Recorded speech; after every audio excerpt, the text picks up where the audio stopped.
Hey Zesties, it's been quite a long while since I was MIA. How have you been? It has been a tough 4 months and counting for me, but broadly speaking, it has been a tough 2+ years anyway. Some of you may already know why I was MIA, but for those Zesties who don't, here it goes. Last January, my mom was diagnosed with stage 4 colon cancer. It was extremely devastating. It took a toll on me physically, mentally, psychologically, and financially. If it took a toll on me on those first three things, how much more did my mom feel at that moment when she was told of her diagnosis? My mom was the main carer of my dad for the past couple of years after he had his angioplasty. After dad's procedure, his kidney disease worsened, and so she had to accompany him to undergo dialysis twice a week. At some point, he got better and didn't need it, but something happened and worsened his condition. The family was extremely focused on our dad because he's quite fragile and gentle. Mom, on the other hand, had a strong demeanor and as if she could conquer even death itself. If moms are the light of the home, as we say it in Filipino, my mom was the lioness of the home, strong, indestructible, feared by everyone, if you know what I mean. So she did bear everything until it became unbearable. I recall several times telling her that she needs to get a checkup, but I reckon she didn't go because she's scared of what it is. Plus, no one's taking her or dragging her there because I was not physically in the Philippines. When we learned of her diagnosis last January, believe me, as much as I didn't look like it, I experienced those stages of grief. I realized those stages don't necessarily have the same gap from one to the other. It's as if each step on the staircase was far taller, wider, or higher than the other steps. I know a lot of people know about the stages of grief, but just to remind you, they are denial, anger, bargaining, depression, and acceptance. In my case, denial became quickly as anger. I can't even say that it was on stages where I felt emotions one after the other. It was more of a mixture of emotions at the same time, where at moments I have accepted the fact, but another moment angry and depressed, and another moment bargained, angry, and depressed. I was furious. Furious at everyone around her, including her, and including myself. During these few years, my parents were ill, including my dad, before this. I realized a fundamental aspect of the expression of love that sometimes is not emphasized by modern day love expressions. And that is, if you love someone, you need to be healthy for them.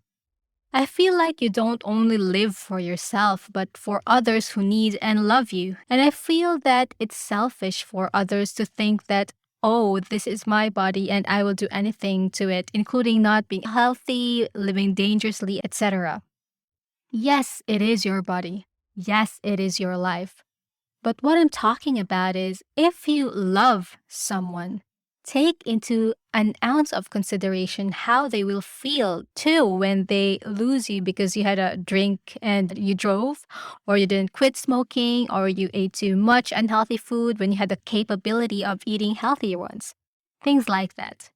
It's not to say that everyone who got cancer or who got sick or who died in a car crash or those that simply left this world prematurely didn't love their loved ones because they got sick and so on. Not at all. But what I'm trying to say is to have a bit of consideration so you won't have to go prematurely and they can be with you longer if God permits. I do believe that God has power over whom He takes from this life, but we do have free will, don't we? Free will to stay healthier, free will to drive safely, and so on. So if you think that you shouldn't care about what others feel, and by others, your friends, family, and loved ones, then go ahead. It's fine. I'm just saying that they will be devastated to see you go because of some illness or situation that could have been possibly avoided. The type of life where you had no regrets because you've right the wrongs but still ended up the same, then at least you've said to yourself that you've done everything you can. No regrets. I know this might sound ridiculous to some, and maybe this is just me. This did remind me of a scene from a K drama called Hometown Cha Cha Cha, where the parent, or at that point, the grandma, of the lead actor was sick, and the kid, or the son who lives in Seoul, quite far from the town, was telling the mom to go and take a checkup. But the mom didn't really go. So there was a moment where the lead characters were talking about being healthy as well for the kids. So that's what I'm just trying to say, that parents, just be healthy for your kids, please. So that's what I mean, not really like blaming it on the sick person, but it just to have that consideration to think that I can be healthy, or I will choose a healthier lifestyle for me to be healthy and to be with the loved ones, or vice versa. Anyway, here's a long account of where it first went down.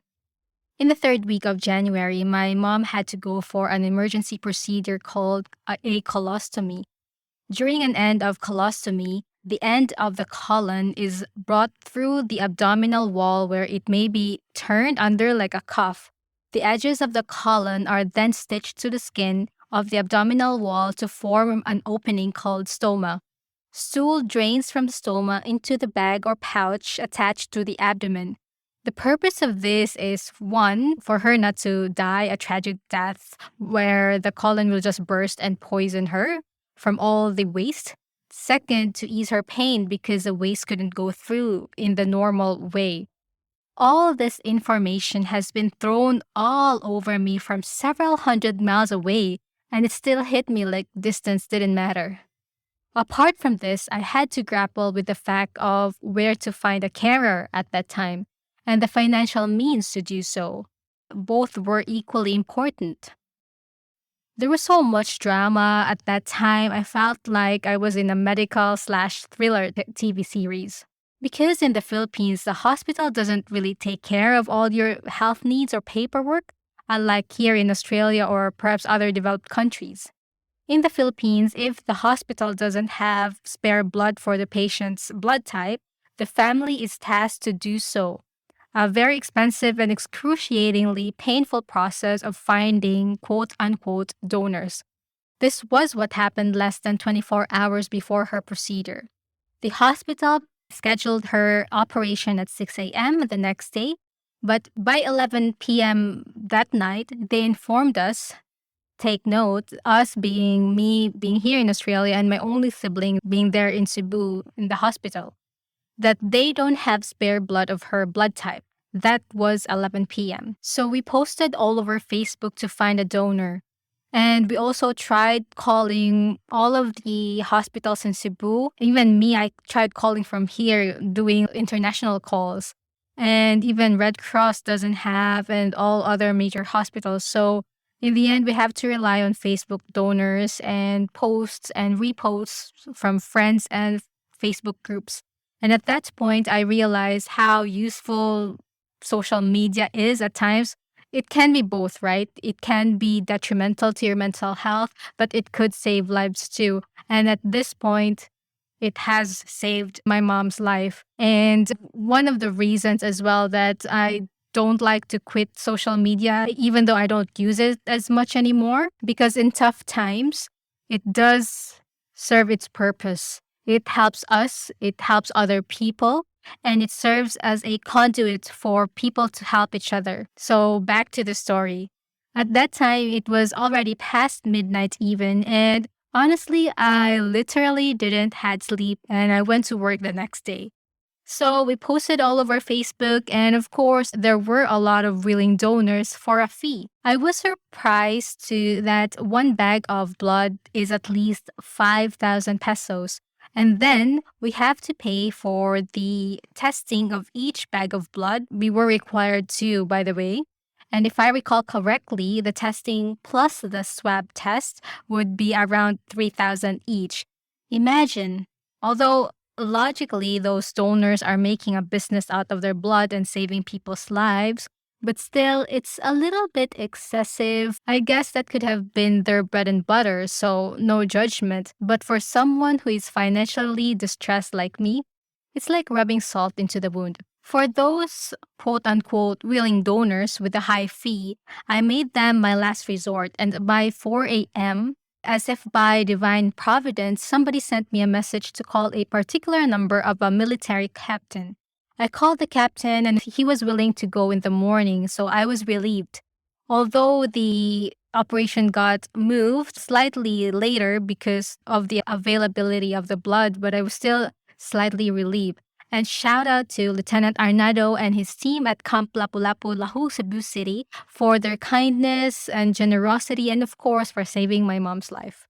So, when somebody that you love is diagnosed with a life threatening illness, and the only way to save them is through money, a commodity that's scarce and limited, will turn your system into survival mode.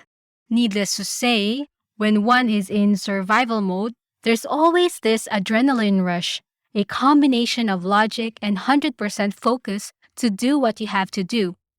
Amidst it all, I was in a roller coaster of emotions, extremely stressed to find solutions, devastated by what's happening, and extremely helpless too. I couldn't forget what I felt and realize at those times. I realized who were my true friends, who truly cared, and who were with me in that fight 100%, not only 50-50, but 100 or even 110. It was definitely hard. Because even before that, even before we got to the hospital, it was super hard to find someone who could take care of my mom whilst I wasn't there. Money is hard to find too, don't get me wrong, but what was harder was to find someone as my extension. And by extension, meaning someone who could provide the standard level of care that I could provide to my mom. Not medical care, because it's beyond my capability, but a tender, loving care beyond the medical one. It was definitely a roller coaster, a whirlwind, a tsunami of emotions and beyond what I could describe you now. You know, that feeling of being helpless and being sad at the same time, like everything. Like, it's just unimaginable how I was able to survive that point, being here too. So anyway, I did what I had to do. Find money at the same time not drowning in debt. So, in order to afford the medical expenses for my mom and the living expenses of my family back home, I've put up a GoFundMe page because my savings and whatever I earn isn't enough to support the expenses and the operation. My parents didn't save enough to be able to do so, and the hospital system has very limited support as well. So, it was a very complicated situation I was in. And I felt like the lives of several people, including my mom, partially depends on the financial support I could provide. This isn't even hyperbole. It's a fact. It's like I'm stating a fact, unfortunately. And as you know, asking for donations is an exceptionally humbling experience. Most of the time, we cannot do it alone. We need help. Seek help if you need one. You never know who's out there who's willing to help you, you know?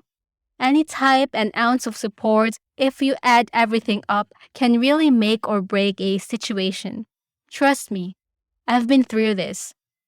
So I'm truly grateful for my family, relatives, friends, colleagues, strangers, medical staff, and everyone who donated, helped, prayed, supported, and cheered us on during that difficult time. So, yes, we were able to save my mom's life in January. stay tuned next time on where this story goes. And thanks, Zesties, for listening and sticking around. And massive shout out to my friend Jem, who has been sticking around and supporting the show all these time I was MIA. So thanks so much, Jem. I really appreciate your support. And if you Zesties would like to show your support to the show as well, or give me a cup of coffee or two, please head down to the episode notes to find out how. I have been MIA recently, so I'm not entirely active on my socials, but in any case, please do follow the show's page on Instagram and Facebook. That's at Gleeful Talkshow. You can also email me at gleefultalkshow@gmail.com for any feedback, story, and topic recommendations. If you like the show, please hit like and subscribe and even give a review. Thanks so much, and I'll see you next week.